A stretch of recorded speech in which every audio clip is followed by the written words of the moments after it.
Todo mundo desesperado para plantar, urgente, já terminou vazio sanitário e quer plantar no pó. Vazio sanitário.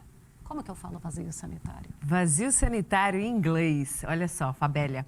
Mas para valer vazio sanitário, que a gente está falando do mercado, da situação agrícola, né? Sim, são termos específicos, né? A parte técnica que você não encontra em sistema tradicional. O vazio sanitário é um período livre de hospedeiros. Então, em inglês, a gente fala de host free period. Host seria o hospedeiro, o patógeno, né? Host free period. period. Aham. Então, e se eu fosse falar só, eu ficaria ali, como se eu fosse falar um vazio sanitário só, eu ia falar que seria period free, Só ou e free bem period. free period, período Aí, então, quer dizer, não é... eu não posso levar ao pé da letra para fazer essa tradução. Exatamente. Eu não posso pegar o tio Google lá e jogar e fazer isso. O Google não vai dar certo. Inclusive no Google, o tratamento testemunha, ele pega a palavra testemunha mesmo, que é witness, né? Em inglês. Então o tratamento... E quando eu faço testemunha lá na fazenda? É diferente. Aí a gente pode falar control ou check para falar do tratamento testemunha. E da soja, do vazio sanitário, aí você pega o nomezinho ali, ó. Soybean Free Period, vazio sanitário da soja. Do algodão, Cotton Free Period, já seria o vazio sanitário ali do algodão. Tem o do feijão também. Do feijão também, Dry Bean Period. Free Period, né? Uhum. E você falou aí anteriormente... Aí do plantar no pó, né? O pessoal plantar no pó, que agora é aquele momento de plantar no pó. Plantar no pó, olha só.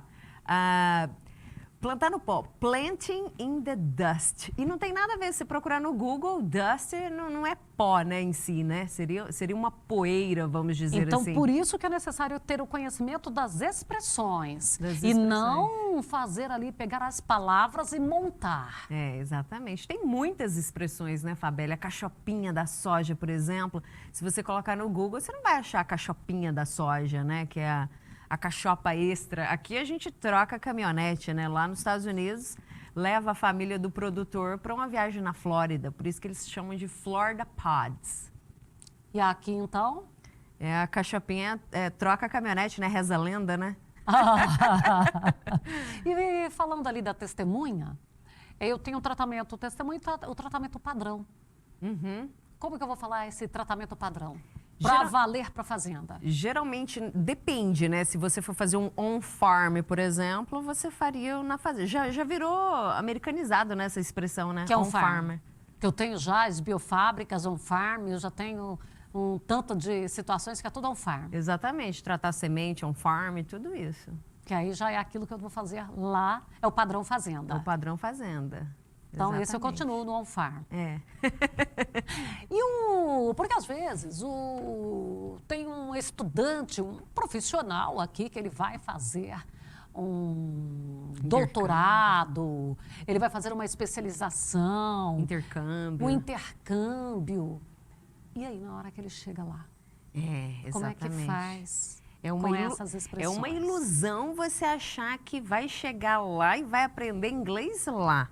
Você tem que ir preparado aqui para chegar lá e tirar proveito daquela experiência. Então, a gente tem que se preparar. Você está no maquinário, vai fazer uma manutenção de maquinário, nomes de ferramentas, como é que eu vou falar enfim, de uma furadeira. Plataforma. Da plataforma de corte, por exemplo, da máquina, a gente chama de header, né? Corn header seria a plataforma de corte do milho.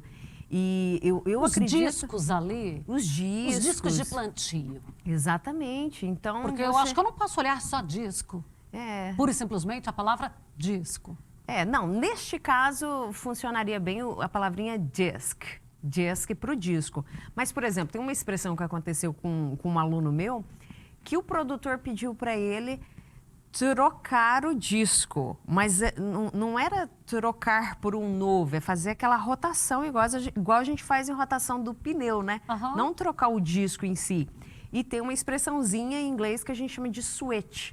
Switch é fazer aquela troca, né? Pega o da frente, coloca atrás. E ele ficou perdido, ele achou que era para trocar, tirar o disco e colocar o novo. E a coisa vai ficando tão americanizada que aqui a gente tem o switch, que a gente suíta uma matéria, que pega lá atrás, sabe? Que aí busca, retoma Então faz esse aqui também suíta. Suíta. Que já fez, inclusive, verbalizou o suíte. Bacana.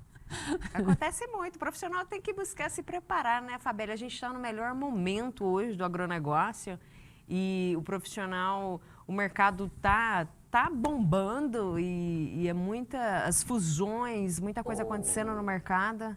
O mercado está precisando de profissional preparado, capacitado para mostrar, comunicar a força do nosso agronegócio lá fora. Rízia, e a gente aí, nesse período de pandemia, muitas lives, muitas palestras online, feiras, enfim.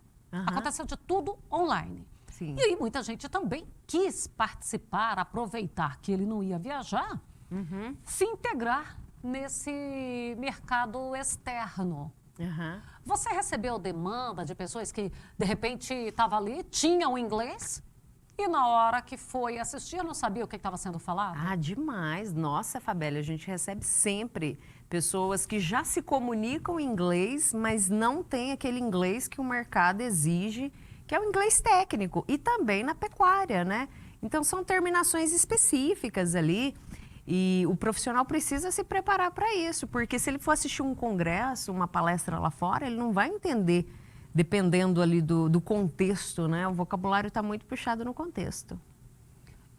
Como a gente pegar aqui dentro do nosso próprio português, que vai aprender português, ele vai aprender. Eu estarei presente. Aí, quando chega aqui, eu vou estar lá. Exatamente. Seria mais ou menos isso? Nossa, Fabélia, isso acontece demais. O inglês da ortografia, você vê a maneira que está escrito, mas você não lê daquele jeito, o som não sai daquele jeito. E entender o inglês falado pelo nativo é igual ao nosso português falado. A literatura tá bonitinha ali, mas a gente no dia a dia fala de uma oralidade. maneira... Exatamente, totalmente diferente. E muitos brasileiros têm dificuldade de entender o nativo falando. E olha que a gente tem várias regiões ali nos Estados Unidos. Justamente por quê? Porque o brasileiro não está acostumado a escutar da maneira com que o americano... com expressões que são comuns para eles. Assim também aqui no Brasil, que você ouve alguém no Sul, ouve alguém no Nordeste, ouve aqui no Centro-Oeste, são sotaques. Sotaques diferentes. E até expressões também, E né? o nosso bora? Como é que você traduz para o estrangeiro a palavrinha bora? Vambora? Embora, vambora, bora. Bora lá. Ó, o nosso tempo está acabando. Aí, ó, bora lá, passou rápido. Bora lá, porque aí vai fazer... como aquela situação, aquela piadinha que tem, né? Zé, popopó, popó. Popó. Exatamente. Aí quem estudou português chegou aqui e não conseguiu saber nada. Não vai entender nada, né? E quem quiser mais informações, quiser entender um pouco melhor isso aí, pode falar com a Rízia. Com Como é que certeza. faz? Porque a gente tem a participação da Rízia sempre nos nossos programas trazendo um termo diferente para que você possa aprender. Mas e aí? A gente vai ter um evento, inclusive o Caminho do Inglês Agro, começa segunda-feira agora. Só procurar no Google lá, o Caminho do Inglês Agro, ou Gringo em inglês, né? Que é Green, G-O, Gringo, que é essa brincadeirinha que eu fiz aí com o inglês. A gente vai começar aí uma semana de aulas onde eu quero mostrar exatamente o caminho para aprender inglês focado no agronegócio, que é o que a gente faz. Que daí vale para esse agronegócio, vale tanto para agricultura, pecuária. Exatamente. São os princípios imutáveis do aprendizado de língua, só que eu aplico no agro.